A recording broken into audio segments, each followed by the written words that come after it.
వాడు పాతాళంలో ఉన్నాడు ప్రియులారా.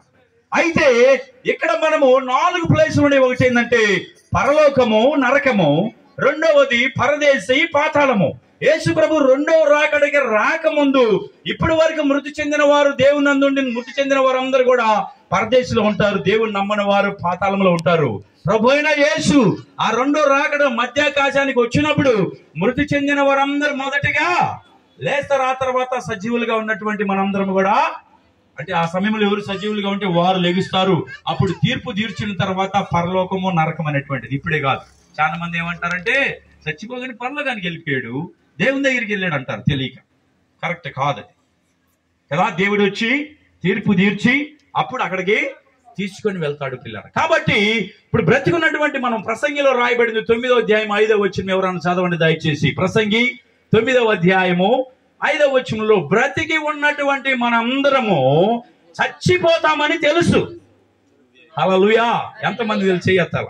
నేను చచ్చిపోతాను, అమ్మో భయం. కొంతమంది ఎత్తుతో కూడా ఆపేశారు. నేను దేవుని నమ్ముకొని ఉన్నాను, మీకంటే కొంచెం కుర్రోడిగా ఉన్నాను. ఇప్పుడు ఈ సమయంలో నేను చచ్చిపోతే హ్యాపీ. నాకు ఎందుకో తెలుసా?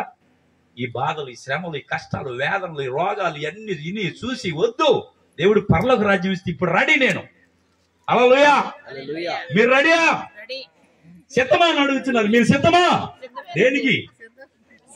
మరణానికి, భోజనానికంట. తల్లి చెబుతుంది. భోజనానికి సిద్ధమా? చాలా మంది భోజనానికి వస్తున్నారు, ప్రార్థనకు రారు. కొంతసేపు ఆగినా చూడండి, రష్గా ఉంటుంది. ఇది ఇంపార్టెంట్, అది కాదు ఇంపార్టెంట్ కదా. దాని అంటారు నన్ను చూడండి, అందుకని నేను కానిస్తున్నాలే. కానీ రాత్రి మీరు యేసు ప్రభువుని నమ్ముకోకుండా మరణిస్తే ఇంతకంటే మంచి భోజనాలు మిస్ అయినట్టే. మీరు ప్రియులారా, ఇంతకంటే మంచి విందు మిస్ అయినట్టే. ఆ విందులోకి నువ్వు చేరాలంటే యేసు ప్రభుని సొంత రక్షకుడిగా అంగీకరించాలి. అక్కడ రాయబడింది, బ్రతికున్న మీరు చచ్చిపోతారని తెలుసు, చచ్చిన వారికి ఏమి తెలీదు, వారు ప్రేమించరు, పగబెట్టుకున్నారు. ఈ భూమికి అంటే ఈ సూర్యుని కింద జరిగేటువంటి వాటిలో దేనిలో కూడా వారికి ఇక ఎన్నటికీ వంత లేదు కనుక మనం ఏం చేయాలా? బ్రతికున్నటువంటి వారు చచ్చిపోతామని తెలుసు కనుక ప్రభువైన యేసుని మనము నమ్మాలి. మార్కు సువార్తలో రాయబడింది 16:16లో, నమ్మి బాప్తిసము పొందిన వాడు రక్షింపబడును, నమ్మని వానికి శిక్ష విధింపబడును. ఈ రాత్రి కాలం నువ్వు యేసుని నమ్మితే నువ్వు రక్షింపబడతావు, నమ్మకపోతే శిక్ష అనేటువంటి విషయాన్ని తెలుసుకోవాలి ప్రియులారా.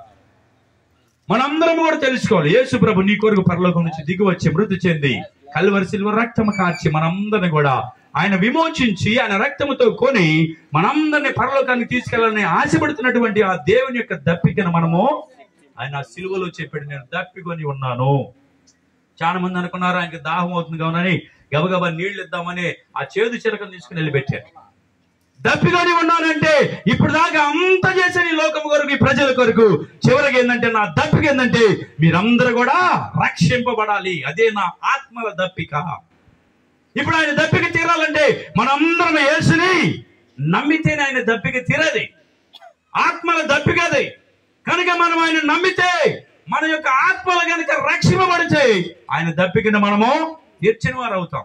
మనం ఈ సమయంలో గమనిస్తున్నాం. జాలాది భాగ్యమ్మ గారు, ఆమె పని అయిపోయింది. ఆమెకి ఏం లేదు, ఎవరిని ప్రేమించదు, పగ పట్టుకున్నదు, ఈ భూమి మీద ఉండనే ఉండదు. చాలా మంది అంటారు దెయ్యాలు అవుతున్నారు, అది ఆడ కనపడ్డారు, ఏడు కనపడ్డారు.